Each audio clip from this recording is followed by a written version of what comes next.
Hi Filipino learners! Kumusta kayo? My name is JC, and in today's video, we will talk about comparative and superlative adjectives. By the way, I made another video about adjectives and I placed the link at the description. I highly encourage you to watch that before watching this. Well, let's get started.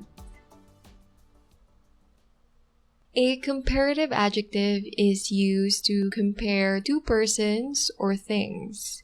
Halimbawa, Jericho is more generous than Kiko.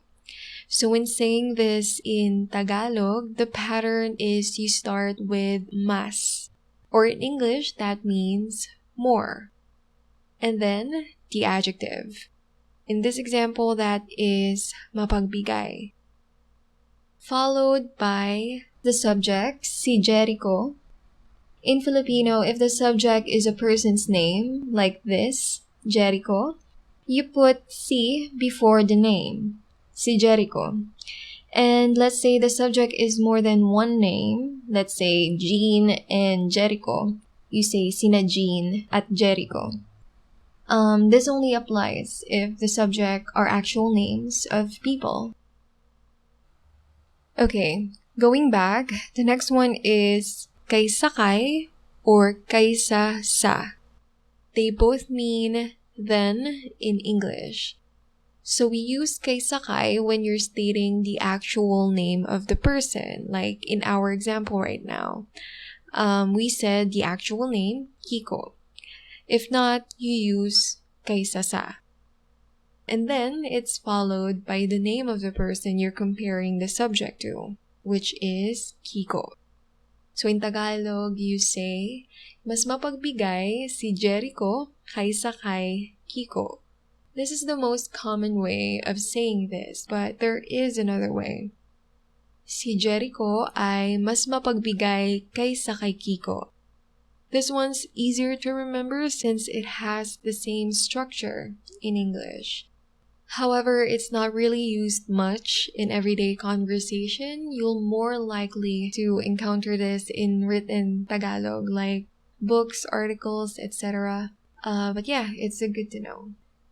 I'm gonna give you a few more examples. I'm gonna stick to the other pattern.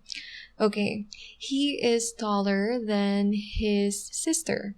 Mas matangkad siya kaysa sa kapatid niya.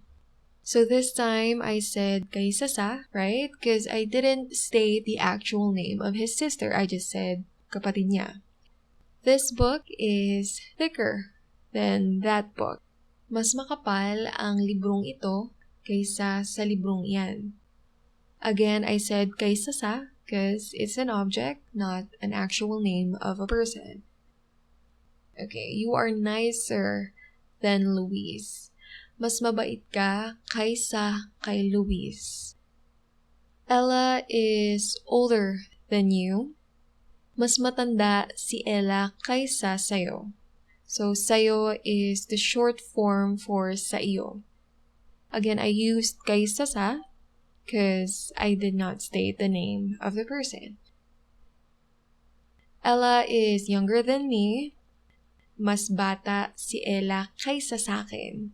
Sakin, again, is the short form of sa akin. So again, I used kaysa sa. One last thing before we go to the next one. Instead of mas, you can use higit na. They're the same except that you'll hear mas more often. Yeah, but in case you encounter it, you know what it means. Okay, let's now proceed to superlative adjective. Now this one is used when you're comparing three or more persons or things. Examples are nicest, smartest, most beautiful, highest. Well, in Filipino, it's pretty simple. You just add the prefix pinaka to the adjective. Okay, so nicest is gonna be pinakamabait. Smartest will be pinakamatalino. Most beautiful, pinakamaganda. Highest, pinakamataas. Okay, let's try using them in sentences. She is the smartest student in class. Siya ang pinakamatalinong estudyante sa klase. You are the most beautiful woman here. Ikaw ang pinakamagandang babae dito. Mount Apo is the highest mountain in the Philippines. Mount Apo ang pinakamataas na bundok sa Pilipinas. So you probably noticed some extra letters in there.